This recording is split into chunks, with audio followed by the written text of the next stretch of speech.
వందే మాత్రం. నేను మీ journalist Navata. Welcome to our political. ఆట మొదలైంది. పార్లమెంటు వర్షాకాల సమావేశాలు ప్రారంభమయ్యాయి. కానీ ఈసారి చర్చ అంతా కూడా రెండు బిల్లుల చుట్టూనే తిరుగుతోంది. అదొకటి ఎఫ్సిఆర్ఏ సవరణ బిల్లు, రెండోది డీలిమిటేషన్ బిల్లు.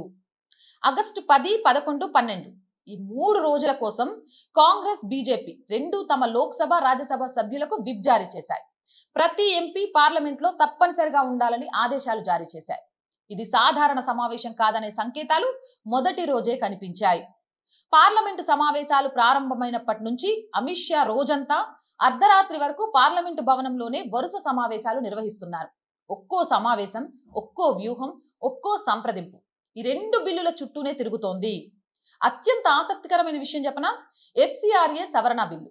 ఎఫ్సిఆర్ఏలోని మిగతా నిబంధనలన్నీ ఇప్పటికే అమల్లో ఉన్నాయి. ఈసారి ఒక కీలకమైన సవరణ మాత్రమే ప్రతిపాదించబడింది. అదేంటంటే ఎన్జిఓ గుర్తింపు రద్దయిన తర్వాత ఆ సంస్థ విదేశీ నిధులతో సమకూర్చుకున్న ఆస్తులు ప్రభుత్వ ట్రస్టుకు వెళ్లేలా చట్టంలో మార్పు తీసుకురావడమే ఆ సవరణ.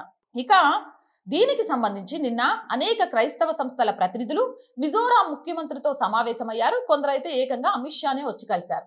ఆగస్టు 12న ఎఫ్సిఆర్ఏ సవరణ బిల్లును పార్లమెంట్లో ప్రవేశపెట్టే ఏర్పాట్లు పూర్తయ్యేసరికి ఆ సమాచారం దానికి సంబంధించి వినిపించడంతో గందరగోళం చాలా మందిలో మొదలైంది. భయపడుతున్నారు. ఇక రెండవది డీలిమిటేషన్ బిల్లు.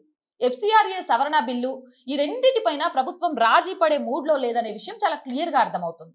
చర్చ జరిగితే తర్వాత, చర్చ జరగకపోతే బిల్లులను ముందుకు తీసుకెళ్లాలనే నిర్ణయంతో ప్రభుత్వం ఉందనే సంకేతాలు కనిపిస్తున్నాయి. ఈ నేపథ్యంలో ఇదిలా ఉండగా అమెరికా చేసిన వ్యాఖ్యలకు కూడా విదేశాంగ శాఖ గట్టిగానే స్పందించింది. ఇది భారత అంతర్గత వ్యవహారం. దేశ ప్రయోజనాల కోసం చట్టాలు చేసుకునే పూర్తి హక్కు భారత ప్రభుత్వానికి ఉంది. భారత్ అంతర్గత వ్యవహారాల్లో అమెరికా జోక్యం చేసుకోవాల్సిన అవసరం లేదు. ఈ స్పష్టమైన సందేశాన్ని చాలా క్లియర్ గా ఇచ్చేసింది.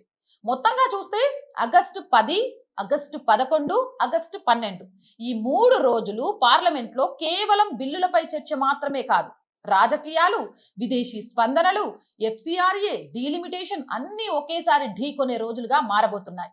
ఇక ఎలాంటి ఆసక్తికర పరిణామాలు వస్తాయి అనేది వేచి చూడాలి. ఏదేమైనా ఈ రెండు బిల్లులు కూడా ఇప్పుడు భారతదేశ డెవలప్మెంట్ కి చాలా చాలా అవసరం అనే విషయాన్ని మనం మర్చిపోకూడదు. ఇలాంటి మోర్ వీడియోస్ కోసం R group of channels, R voice, R political, R Sanskriti channels ని వెంటనే సబ్స్క్రైబ్ చేయండి. కంటెంట్ బాగుంది అనిపిస్తే లైక్ చేయండి, షేర్ చేయండి. ఆర్థికంగా ఆర్ వాయిస్ కి చేయూతనందించండి. ఆర్థికంగా మీ సపోర్ట్ ఆర్ వాయిస్ కి చాలా చాలా చాలా అవసరం. ఆర్థికంగా సపోర్ట్ చేయాలి అంటే సబ్స్క్రిప్షన్ పక్కనే జాయిన్ అనే బటన్ ఉంది. 1 to 5 లెవెల్స్ ఉన్నాయి. ఏదో ఒక లెవెల్లో సపోర్ట్ చేయండి. లేదా స్క్రీన్ మీద గూగుల్ పే, ఫోన్ పేతో పాటు అకౌంట్ డీటెయిల్స్ ఉన్నాయి. మీకు తోచిన సహాయాన్ని అందించండి. వ్యాపార ప్రకటనల కోసం 8328500576 నెంబర్ని సంప్రదించండి. జై హింద్, జై భారత్.